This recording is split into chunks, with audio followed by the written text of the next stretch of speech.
কালিয়াচকে উস্কানির অভিযোগে গ্রেফতার করা হয়েছে মোফাক্কেরুল ইসলামকে। রৌনক, কে এই মোফাক্কেরুল ইসলাম, কি পরিচয়? আইনজীবী, এছাড়াও তিনি 2021 সালে মিমের হয়ে ভোটে দাঁড়িয়েছিলেন।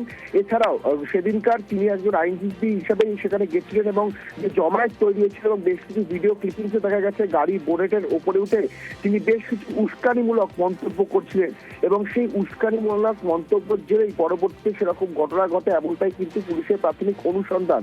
তারপরই পুলিশের তরফ থেকে গোপন সূত্রে খবর পাওয়া যায় যে আজ সকালবেলায় বাগডোগরা বিমানবন্দর থেকে তিনি পালিয়ে যাওয়ার চেষ্টা করছিলেন এবং বাগডোগরা বিমানবন্দর থেকেই এই মোফাক্কেরুল ইসলামকে পুলিশ গ্রেফতার করে এবং যে ঘটনার যে ভিডিও ক্লিপিং পুলিশের হাতে ইতিমধ্যে উঠে এসছে এবং সেখানে দেখা গেছে যে মোফাক্কেরুল ইসলাম একাধিক উস্কানিমূলক মন্তব্য করেছেন এবং বেশ যে জমায়েত তৈরি হতো সেই জমায়েতকে উদ্দেশ্য করে তিনি মন্তব্য করছিলেন এবং তারপরেই কিন্তু এরকম একটি ঘটনার সৃষ্টি হয়। সেক্ষেত্রে এই যে গোটা ঘটনা, সেই ঘটনার পেছনে মোফাক্কেরুল ইসলামের একটা বড় প্ররোচনা রয়েছে, এমনটাই কিন্তু পুলিশ মনে করছে। এই কারণেই এই ঘটনার মূল চক্রী হিসাবে মোফাক্কেরুল ইসলামকে আজ সকালেই বাগডোগরা বিমানবন্দর থেকে পুলিশ গ্রেফতার করে।